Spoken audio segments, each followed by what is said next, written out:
Orang yang merasa baik-baik saja, tetapi kita ukur atau metrinya itu tidak baik-baik saja tuh 4 kali lebih besar mengalami cedera dibandingkan orang yang sadar.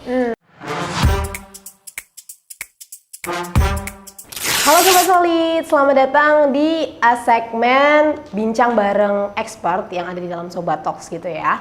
Nah hari ini kita sudah bersama dengan salah satu expert di bidang fisioterapi. Kita datangkan jauh-jauh dari Kartosuro, dari Sukoharjo kayak gitu. Langsung aja kita berkenalan dengan Pak Surya. Silakan Pak Surya diperkenalkan namanya, terus sekarang ini kesibukannya apa, dan juga mungkin bisa statusnya gitu. Silahkan Pak Surya. Oke, bismillahirrahmanirrahim. Assalamualaikum warahmatullahi wabarakatuh. Waalaikumsalam. Terima kasih dari Solo Abadi telah mengundang kami. Perkenalkan, nama saya Suryo Saputra Perdana. Saya dari basicnya adalah seorang fisioterapis, ya. Lalu juga sebagai pengajar di kampus, boleh sebut nama? Oh boleh. Ada di Universitas Muhammadiyah Surakarta, program studi fisioterapi. Oke.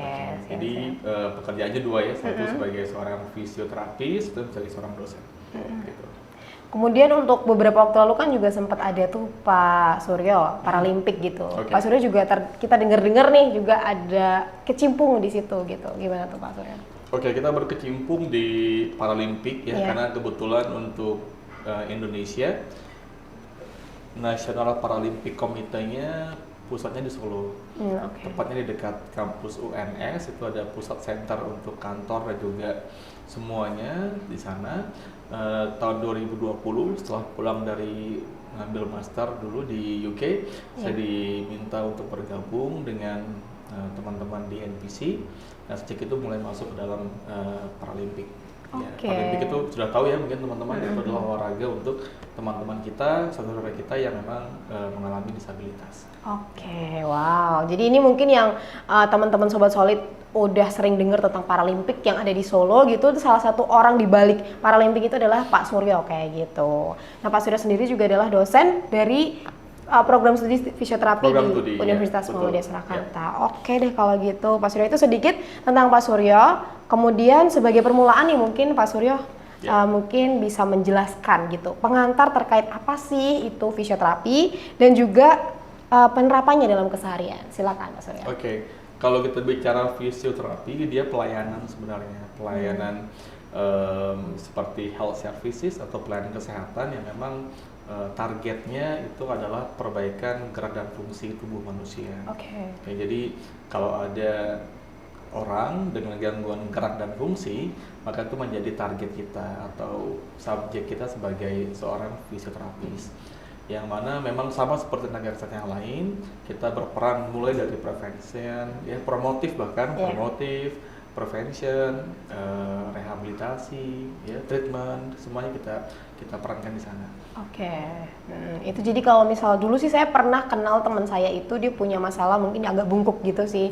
Pak Surya terus habis itu dia sering banget ke fisioterapi gitu. Jadi mungkin lebih ke terapi itu ya Pak Surya tentang betul. Jadi kalau fisik. memang kita lihat kalau kita bedah katanya ada physical dan terapi. Terapi kan sifatnya menyembuhkan ya. Jadi kita menyembuhkan dengan physical. Jadi dengan fisik ya, dengan pendekatan fisik. Jadi ada memang yang menyembuhkan dengan pendekatan obat, farmakologi. Nah, kita lebih ke pendekatan fisik.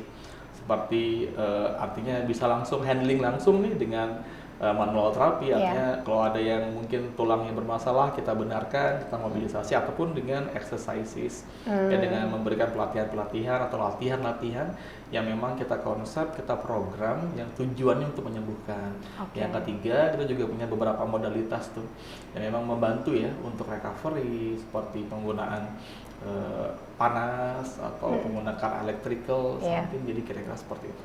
Oke, wow. Jadi ternyata fisioterapi itu kalau dibedah dari katanya itu adalah terapi fisik kayak gitu ya Pak Suryo ya. Oke. Terus kita juga pernah dengar nih kalau misalnya fisioterapi itu punya beberapa fokus kayak gitu.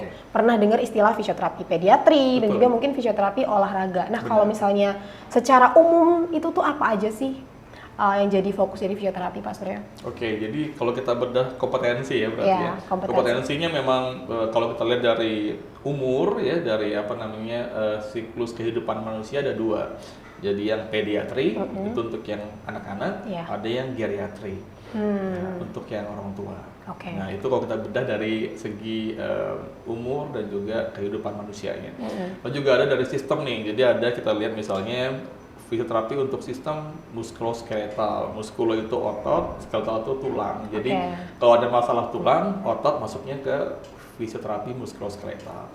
Dan juga tentang neurologi. Neurologi ya nerve ya, persarafan, misalnya stroke atau yang lain-lain, Parkinson masuknya ke sini. Ada juga sistem lain selain muskuloskeletal dan juga neurologi, misalnya sistem integumen, misalnya kulit. Teman-teman kita yang mengalami luka bakar, burn, ya itu juga kita bisa lakukan.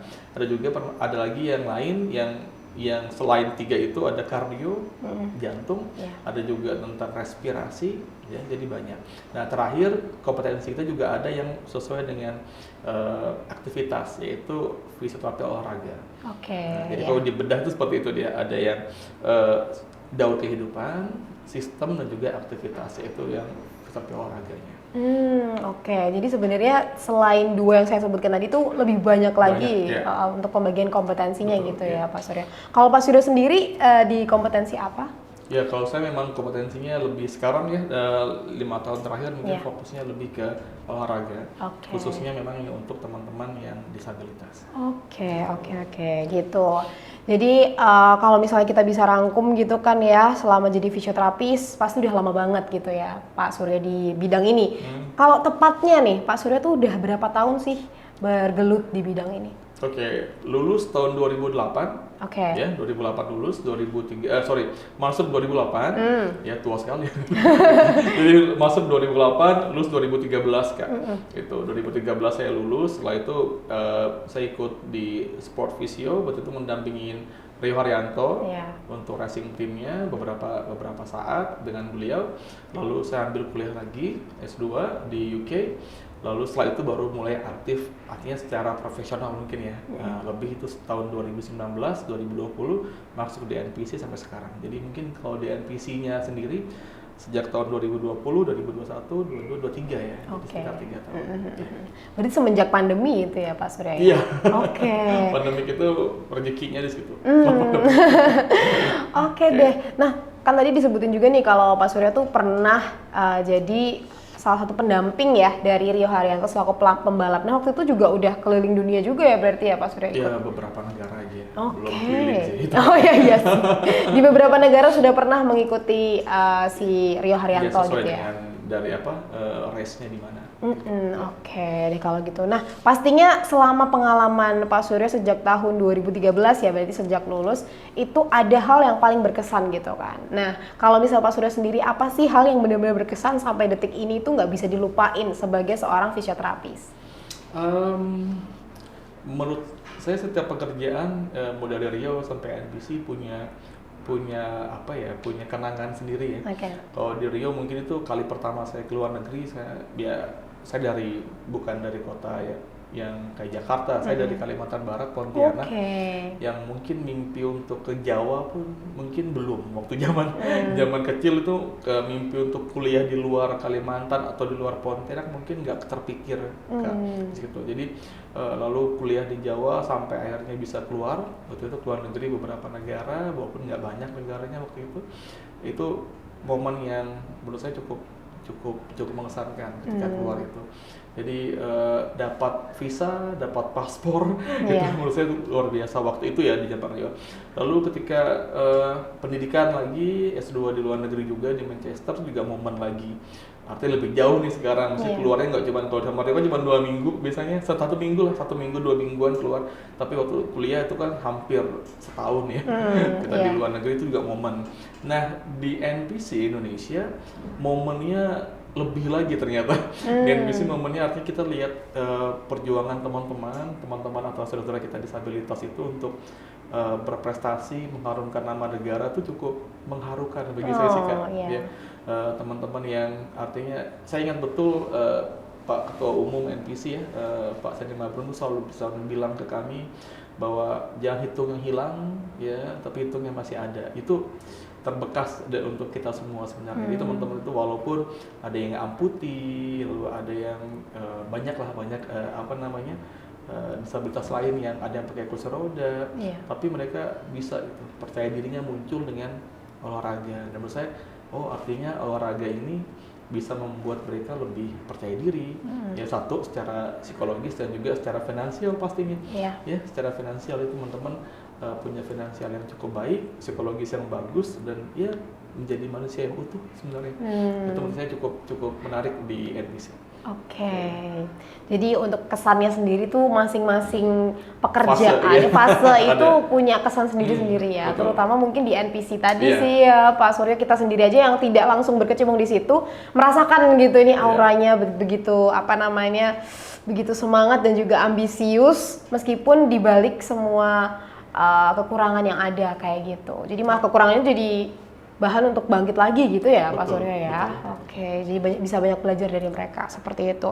Nah, balik lagi mungkin Pak Suryo ya. Tadi kan kita sudah membahas mengenai latar belakang Pak Suryo yaitu sebagai fisioterapis yang lebih banyak menggeluti kompetensi olahraga seperti itu. Nah, kalau misalnya dari olahraga itu bagaimana sih kalau misal fisioterapis dan olahraga itu saling bertumpuk kayak gitu? Gimana sih? Oke. Jadi kalau kita baca di DBON, Desain Besar Olahraga Nasional, itu olahraganya dibagi dua, olahraga yang memang untuk kompetisi yang memang untuk prestasi, sama olahraga rakyat namanya sekarang. Olahraga rakyat, ya. Jadi dulu namanya olahraga rekreasi. Jadi kan mungkin teman-teman banyak yang futsalan tiap minggu. Itu maksudnya bukan olahraga yang untuk prestasi kan maksudnya, nggak untuk jadi pemain futsal, tapi dia itu namanya ormas atau olahraga masyarakat. Terus kita lihat banyak bapak-bapak yang udah umur 50 tahun, 40 tahun masih badminton malam-malam, itu maksudnya ormas. Jadi dua itu sih, kalau di fisioterapi olahraga dua itu jadi sasaran. Jadi olahraga memang untuk prestasi, olahraga untuk masyarakat. Itu yang paling utamanya di situ sebagai subjek kita di sana. Oke, jadi kalau misal fisioterapi dan juga olahraga itu ketemunya ya karena sama-sama membutuhkan fisik itu ya Pak Suryo ya? Kita kalau kita lihat dari ruang lingkup pekerjaan ya, itu tadi kan subjeknya ya, ruang lingkupnya ada dua. Kita akan menangani satu yang cedera dan juga yang tidak cedera. Bisa dua-duanya. Nah, kalau yang cedera kita akan lakukan dua. Jadi kita treatment kalau dia mengalami permasalahan misalnya kondisi akut itu baru terjadi, misalnya ada atlet main sepak bola lalu dia cedera misalnya lututnya, baru 1 hari masuknya ke treatment. Lalu ada juga kondisi yang memang dia injury karena dia habis operasi misalnya. Ada ligamen yang putus atau otot yang sobek, lalu dioperasi ya, kita perbaiki, masuknya ke rehabilitasi. Jadi atlet dengan cedera ada dua komponennya, treatment dan juga rehabilitasi. Itu cedera. Tapi kita juga barangkali yang non injury sebenarnya. Ini sesuai dengan konsensus di luar negeri ya Kak, yang dipakai sebagai landasan kami di Indonesia untuk fisioterapinya. Kalau untuk yang non injury ada dua juga. Yang pertama adalah untuk prevention. Kita nyebutnya prehabilitation. Jadi dia belum cedera, tapi kita cegah. Nah, ini menjadi yang lagi booming sebenarnya, karena kalau sampai cedera atletnya kan repot ya.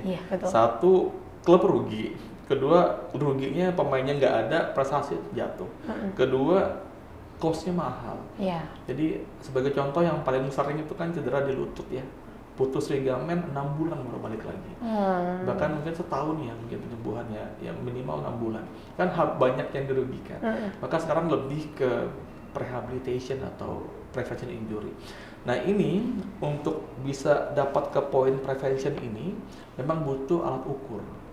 Karena kita nggak bisa lihat dia, karena kita nggak bisa lihat cuma dari mata telanjang, kita butuh alat ukur atau antropometri yang memang memastikan dia objektif. Nah itu baru kita olah datanya, kita bisa cegah. Kira-kira. Nah itu sih yang sekarang lagi booming ya. Nah satu lagi mungkin kalau untuk yang non cedera bisa recovery nih. Jadi misalnya banyak teman-teman kita habis badminton nggak cedera tapi capek badannya, maksudnya ke recovery. Jadi kita bisa tangani itu, yang injury maupun yang non injury. Wow. Jadi ternyata fisioterapis dalam bidang olahraga itu begitu signifikan ya kalau kita bisa bilang ya Pak Suryo ya. Karena kan apalagi kalau misalnya kompetisi itu kan rata-rata cuma latihan tanpa memikirkan bagaimana kondisi dari fisiknya. Nah kalau fisioterapis berarti memandang olahraga itu dari segi fisik seperti itu ya Pak Surya betul. ya? Betul. Walaupun kita nggak bisa klaim bahwa kita yang paling berperan dalam itu enggak. Jadi kita memang teman-teman ada coach, ada technical coach, physical coach. Jadi banyak sebenarnya yang berperan, kita part of them aja deh. Kita nggak mau jadi yang paling kita sebagai teamwork yang bagus ya. Jadi kayak saling berkesinambungan gitu betul, ya.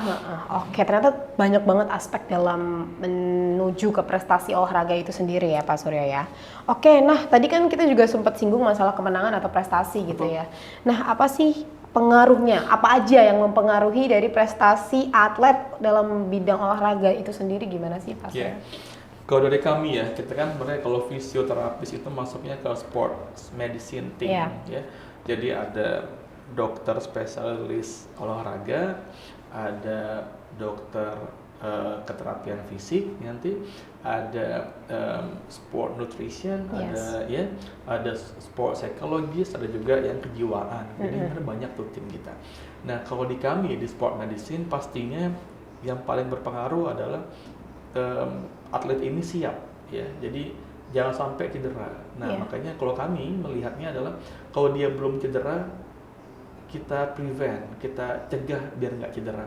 Jadi itu sekarang yang kalau kita lihat negara-negara maju, misalnya untuk multi event yang megang kan Australia, UK, Amerika, mereka mainnya nggak lagi fokus ke treatmentnya tapi ke pencegahannya. Jadi kalau mau mencapai ke level itu, menurut saya kita harus mulai memikirkan tentang bagaimana pencegahan cedera itu dengan alat ukur yang kita punya, sehingga kita punya data yang objektif untuk tahu si A ternyata cedera, si B cedera. Nah ini kondisi realnya terjadi di Barcelona sebenarnya. Di tahun 2019 itu ada paper bagus Mbak dari Barcelona. Dia melihat ternyata ada dua kelompok ya. Satu kelompok orang-orang yang dia merasa baik-baik saja, padahal dari laboratorium tesnya, jadi antropometrinya itu tidak baik-baik saja. Tapi dia ngerasa baik-baik saja, itu satu. Yang kedua adalah dia tidak baik-baik saja, dia ngerasa tidak baik-baik saja, tapi antropometrinya juga tidak baik-baik saja. Nah, orang yang merasa baik-baik saja, tetapi kita ukur antropometrinya itu tidak baik-baik saja tuh 4 kali lebih besar mengalami cedera dibandingkan orang yang sadar.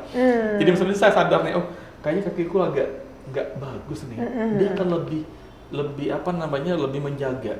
Tapi ada pengukuran yang itu nggak kelihatan, dia nggak ngerasain, tapi impactnya gede. Dan itu hasilnya 4 kali lebih besar. Itu bahaya. Makanya di luar sana ya, selevel Barcelona, pengukuran antropometri, laboratorium tes itu hal yang kunci untuk prestasi. Karena cedera itu tadi sih ya Pak Surya, jadi balik lagi cedera tuh bisa menghambat, sangat menghambat prestasi dari atlet terutama ya. Apalagi kalau misalnya udah cedera gitu, penyembuhannya seperti yang dibilang sama Pak Surya gitu, bisa berbulan-bulan bahkan bertahun-tahun gitu. Itu bisa merugikan banyak orang. Betul. Nah karena tadi juga sudah disinggung gitu masalah mengindikasi gitu. Jadi kalau misalnya kita mau mengindikasi apakah orang ini cedera atau dalam kondisi yang fit itu dari antropometri gitu ya Pak Surya ya. Nah tapi juga ada nih, kita kemarin sempat lihat rilis dari Kemenpora, Kementerian Pemuda dan Olahraga RI gitu kan, bahwa mereka itu sedang masif gitu melakukan identifikasi potensi fisik dari para calon atlet. Jadi mereka itu bikin kayak menyuruh teman-teman dari guru-guru olahraga di SD, SMP, bahkan sampai SMA untuk melakukan pengukuran itu supaya mereka bisa tahu nih beberapa anak itu cocok gak jadi atlet atau nggak cocok jadi atlet. Nah itu kalau dari pandangan Pak Surya sendiri seperti apa? Sebelumnya saya mau disclaimer ya, sebenarnya yang paling berhak menjawab itulah teman-teman sport science. Jadi kita punya teman-teman sport science yang luar biasa sebenarnya di Indonesia, banyak yang expert. Tapi saya akan coba sedikit jawab. Memang betul untuk prestasi itu antropometri kan sangat dibutuhkan. Karena sebagai contoh ya, misalnya antropometri untuk melihat ketika dia berdiri ya, dia lebih cenderung kemana nih? Apakah lebih ke depan, tapak kakinya, apa lebih ke belakang? Nanti bisa dilihat tuh, dia cocoknya misalnya main di posisi back atau di posisi striker misalnya. Jadi itu harus ada pengukuran, dan itu yang harus kita masifkan, bahwa pengukuran itu harus ada. Ya, itu satu. Atau lagi misalnya lingkup gerak sendinya, fleksibilitasnya, itu semua kelihatan ya. kita sebutnya sebagai profiling mungkin ya. Kalau di luar negeri itu profiling itu penting. Jadi nanti di Jepang misalnya, di UK yang saya tahu, dia akan profiling, oh atlet ini cocoknya misalnya olahraga yang bukan yang games. Jadi kita punya olahraga games kan. Kayak misalnya bola itu kan games, basket itu kan games. Artinya bertemu, kontak dan games, ada angkanya. Ada juga olahraga yang di field, misalnya kayak lari. Itu kan nggak butuh games. Artinya kamu tinggal lari, ya bukan tinggal ya. Artinya kamu lari tidak seperti sepak bola yang banyak orang. Itu beda-beda tuh, seperti swimming. Itu kan bukan games kan. Jadi benar-benar sendiri dia main. Nah itu akan dilihat dari profiling itu. Nah, antropometri paling berperan di sana karena itu cuma kita bisa dapatkan ya angka-angka objektif, karena memang kalau bicara olahraga tanpa menyampingkan psikologis ya, psikologis juga penting, tapi data yang real, data yang objektif dari antropometri itu penting sebagai data kita. Oke. Ini menarik banget ya. Jadi ternyata yang selama ini kita pikir olahraga, bertarung terus udah gitu kan. Ternyata di balik itu banyak banget aspek yang harus diperhatikan. Salah satunya adalah antropometri dan juga fisioterapi itu ya Pak Suryo ya. Apalagi kalau misalnya prevention sih, itu yang paling mungkin teman-teman lupakan gitu kali ya, bisa dibilang. Makanya sekarang udah mulai booming, berarti sudah mulai sadar bahwa pencegahan itu penting banget karena lebih banyak reward yang bisa didapat daripada cost-nya yang bisa dikeluarin. Oke. Siap, mungkin itu aja sih Pak Suryo. Terima kasih banyak nih, udah dijelasin dari A sampai Z dengan bahasa yang begitu sangat-sangat mudah dipahami kayak gitu. Sebagai penutup mungkin bisa disampaikan pesan dan juga closing statement dari Pak Suryo kepada teman-teman Sobat Solid atau teman-teman mahasiswa nih, boleh banget. Kalau misalnya Pak Suryo juga ada campaign atau sesuatu project yang pengen diutarakan, silahkan, kami persilahkan. Silahkan. Ya, pesan buat teman-teman yang menyaksikan ya, pastinya bahwa belajar sih yang paling penting. Karena untuk kita sebagai tenaga medis, khususnya fisioterapis, maka hadapannya kan jadi zolim apa tidak zolim ke pasiennya. Nah untuk itu maka kita harus belajar. Karena kalau kita punya ilmu, kita harus amalkan. Nah kalau kita amalkan ilmu, itu harus ada ilmu basicnya. Ya kayak kita sholat nih, kita mau sholat sekarang harus ada basicnya, harus ada ilmunya. Kalau nggak, salah kan sholatnya. Betul. Nah, kalau itu aman, kalau sholat zolimnya cuma diri sendiri kan. Tapi kalau kita sebagai fisio, kalau kita treatment salah, yang zolimnya kan ke orang. Nah makanya teman-teman sekalian mungkin yang berprofesi sama dengan saya ataupun mahasiswa yang sedang berpendidikan, maka belajar yang betul. Maka nanti ya kalau teman-teman lagi malas, ingat jangan sampai zolim lah ke pasien. Itu aja. Kalau campaign pribadi nggak ada sih. Mungkin nanti kita dukung teman-teman NPC yang akan berlaga di ASEAN Para Games. Nanti di Kamboja ya. Jadi tahun ini kita punya 2 event besar, yaitu di Kamboja untuk yang ASEAN ya. Di Kamboja di pertengahan tahun, lalu di akhir tahunnya ada yang Asia, itu di Guangzhou, China. Jadi mungkin dukung teman-teman untuk di Paralimpik. Bahkan 2024 juga ada di Paris untuk Paralimpiknya.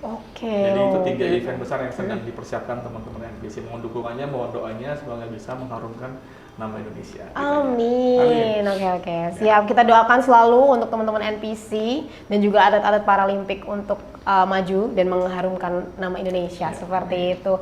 Mungkin itu aja Pak Suryo, terima kasih banyak sudah mau hadir di sini di balik semua kesibukan yang mungkin sampai tanggal 5 kemarin selama 5 hari selalu ada jadwal ya mungkin ya Pak Suryo ya. Makanya itu sih kita sangat-sangat tersanjung di sini karena Pak Suryo mau menyempatkan waktu seperti itu.